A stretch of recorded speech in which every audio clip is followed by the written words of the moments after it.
আজকের পবিত্র শ্রবণ যুগাচার্য স্বামী বিবেকানন্দ এবং শিষ্য শ্রী শরৎচন্দ্র চক্রবর্তীর মধ্যে কথোপকথন।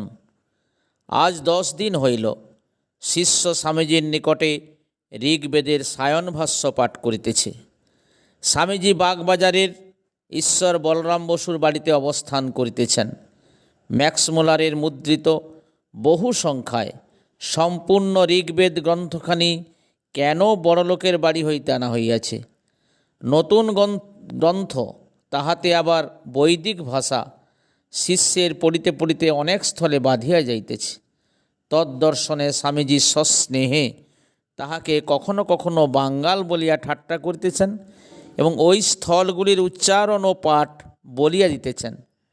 বেদের অনাদিত্য প্রমাণ করিতে সায়ন যে অদ্ভুত যুক্তি কৌশল প্রদর্শন করিয়াছেন, স্বামীজি তাহার ব্যাখ্যা করিতে করিতে কখনো ভাষ্যকারের ভূয়সী প্রশংসা করিতেছেন, আবার কখনো বা প্রমাণ প্রয়োগে ওই পদের গূঢ়ার্থ সম্বন্ধে স্বয়ং ভিন্ন মত প্রকাশ করিয়া সায়নের প্রতি কটাক্ষ করিতেছেন। ওইরূপে কিছুক্ষণ পাঠ চলিবার পরে স্বামীজি ম্যাক্সমূলারের প্রসঙ্গ উত্থাপন করিয়া বলিতে লাগিলেন, মনে হলো কি জানিস, সায়নই নিজের ভাষ্য নিজে উদ্ধার করতে ম্যাক্সমূলার রূপে পুনরায় জন্মেছেন। আমার অনেক দিন হইতেই ওই ধারণা। ম্যাক্সমূলারকে দেখে সে ধারণা আরও যেন বদ্ধমূল হয়ে গেছে। এমন অধ্যবসায়ী, এমন বেদান্ত সিদ্ধ পণ্ডিত এদেশে দেখা যায় না। তার উপর আবার ঠাকুরের প্রতি কি অগাধ ভক্তি! তাকে অবতার বলে বিশ্বাস করে রে। বাড়িতে অতিথি হয়েছিলুম, কি যত্নটাই না করেছিল। বুড়ো বুড়িকে দেখে মনে হতো যেন বশিষ্ঠ অরুন্ধতির মতো দুটিতে সংসার করেছে। আমায় বিদায় দেওয়ার কালে বুড়োর চোখে জল পড়েছিল।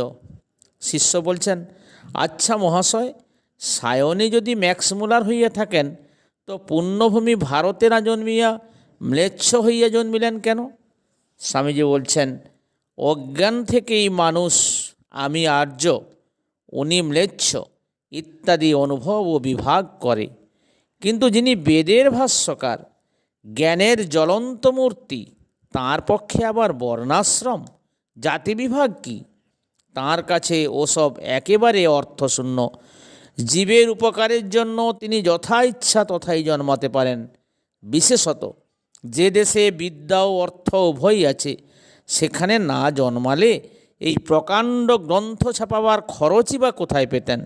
শুনিসনি, ইস্ট ইন্ডিয়া কোম্পানি এই ঋগ্বেদ ছাপতে 9 লক্ষ টাকা নগদ দিয়েছিল, তাতেও কুলোয়নি। এদেশের শত শত বৈদিক পণ্ডিতকে মাসোহারা দিয়ে এ কার্যে নিযুক্ত করা হয়েছিল।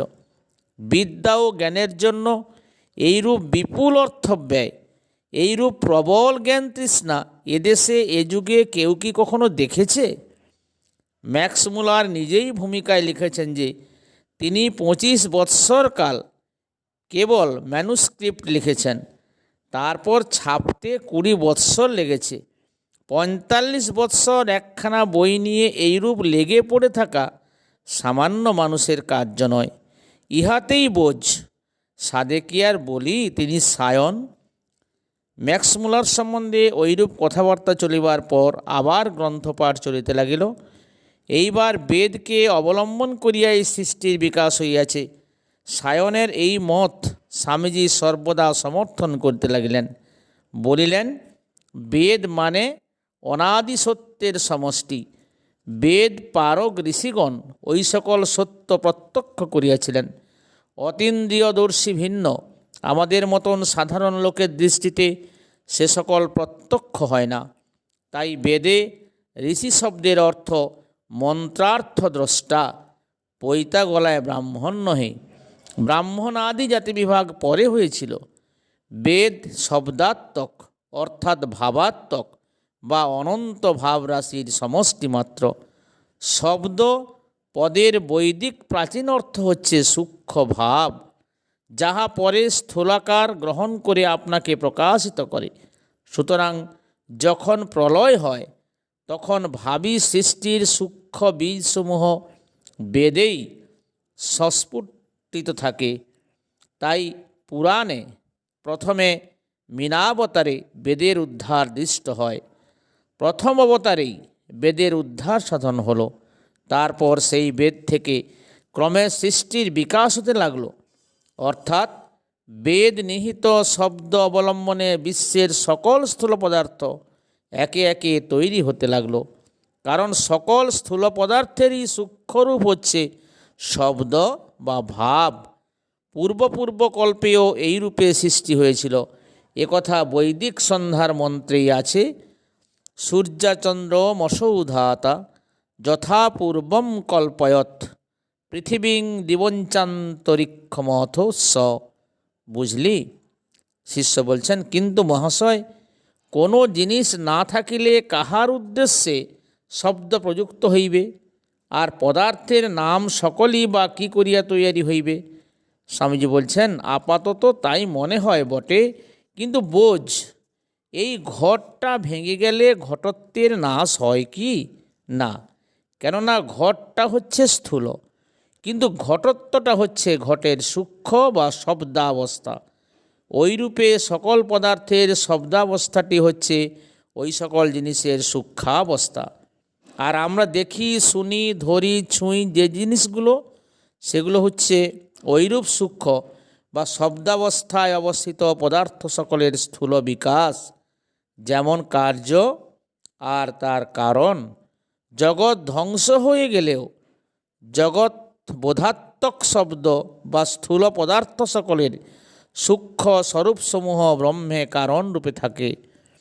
জগৎ বিকাশের প্রাক্কালে প্রথমেই সূক্ষ্ম স্বরূপসমূহের সমষ্টিভূত ওই পদার্থ উদ্বেলিত হয়ে ওঠে ও উহারই প্রকৃত স্বরূপ শব্দ গর্ভাত্মক অনাদিনাদ ওঙ্কার আপনা আপনি উঠতে থাকে।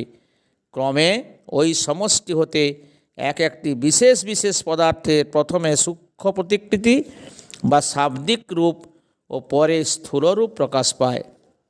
ওই শব্দই ব্রহ্ম, শব্দই বেদ, ইহাই সায়নের অভিপ্রায়। বুঝলি? স্বামীজির কথায় শিষ্যের পরিষ্কার বোধ হইতে লাগিল।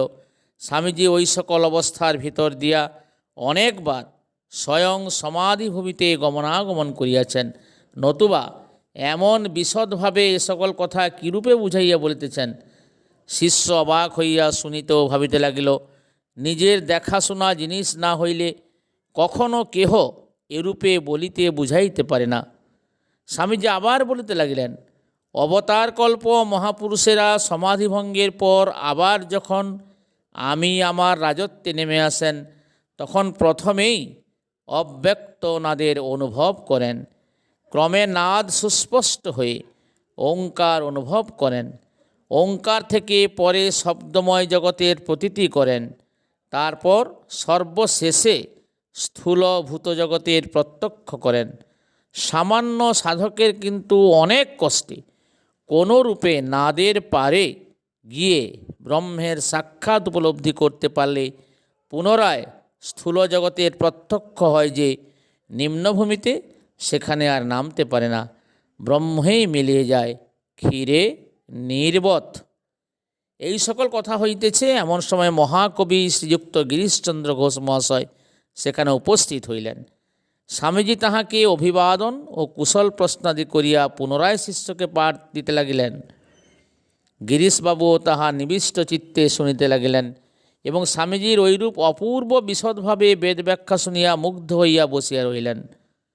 পূর্ব বিষয়ের অনুসরণ করিয়া স্বামীজি পুনরায় বলিতে লাগিলেন, বৈদিক ও লৌকিক ভেদে শব্দ আবার দ্বিধাবিভক্ত।